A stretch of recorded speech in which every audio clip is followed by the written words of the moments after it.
Welcome to Lena World. So today I'm gonna show you how to make a super duper powerful tincture.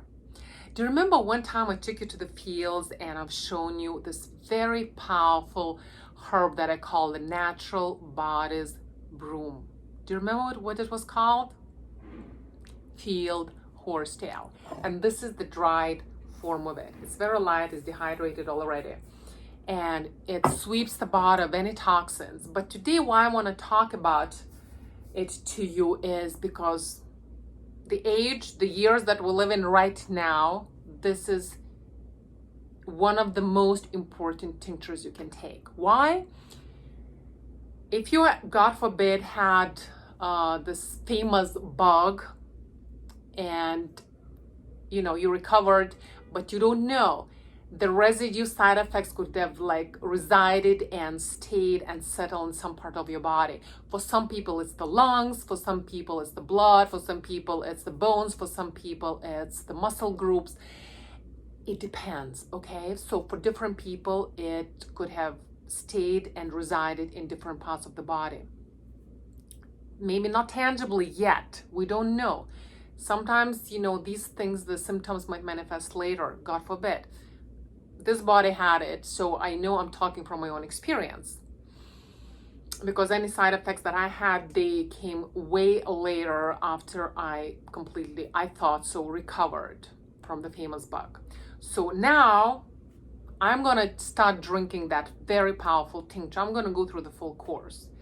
And another reason to take it, if you had the jab, if you had a vaccine, because I know so many people have side effects from this vaccine that, from A to Z, the spectrum is extremely wide. So this is another reason, another time to take this very powerful field horsetail tincture. We want to make sure we sweep out the body, sweep off from any residual stuff that this jab or the famous bug could have done to our system. I want to make sure we clear it, cleanse it off completely. Of course, it's not going to work overnight. So there are two ways to take it. One way is take it in a tea decoction form. So for that, you would take probably a full tablespoon, about half a liter. This is half a liter, a little bit less than half a liter and you pour boiling water and you cover it, let it sit for 45 minutes, and you sip it throughout the day. However, this is probably not very convenient for most people, and it doesn't work as fast as tinctures do. So that's why I want to talk about the tincture today. So what do we need for the tincture? Obviously, we need the field horsetail, and then we need glass containers. Best if you have dark colored glass. I couldn't find colored glass, of course, with the lid, and but I'm going to keep them in the dark, so it's not a big deal. And then, of course, we need alcohol, and the stronger the better. Here 80% would be perfect, even 90% would be great. I only got 75.5%. And you know what, I think I mentioned that to you in my previous videos, I don't drink alcohol, but for tincture forms I do. You can't even imagine the guilt feeling I had going to the store that sells these kind of things, liquor store I think they're called. I even had to justify myself. I said, this is for tinctures, I don't drink. That was very funny to observe myself, But anyway, so as a rule of thumb, we take 200 grams of field horsetail to 1.5 liters of alcohol.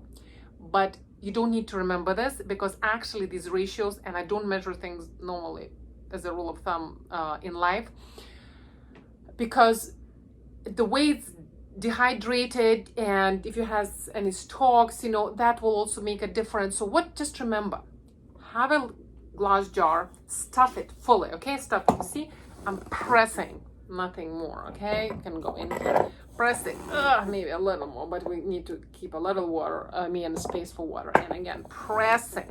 So let's see how much can fit in, because here is about 100, this is a 480 ml, so that would be, it's like 1.4 liters, and this is only 1 liter. So let's see when we pour in how much can go in here. And what we'll do afterwards, we'll have to keep this in the dark for 10 days, okay? cover it, of course, otherwise alcohol evaporates once we pour alcohol, okay? And then we're gonna strain it and keep it in other containers, or you know, you can even strain it in a different glass container. But here I got this spray. I mean, I don't need the spray thing, but at least I have this aluminum, which are I mean, they don't let the light in, so that's better. It doesn't lose its potency as easy. And again, so alcohol, if it can get stronger, because it has more potency, more power to extract all the good stuff out of this peel horsetail. Amazing, amazing stuff. So let's just go ahead and get started. Okay, so here we are. I poured 3 jars. I had to use one other bottle because that was 1 liter, and as I told you, this is 1.4 or so. So I used up the same brand, everything a little bit from another one. You have to make sure you really close them tight. And as I told you, I'm gonna keep them in the dark now for 10 days. I'll write a date on these jars, and then I'm gonna strain it and keep them in this, and take 3 teaspoons every day, or 1 tablespoon in the evening.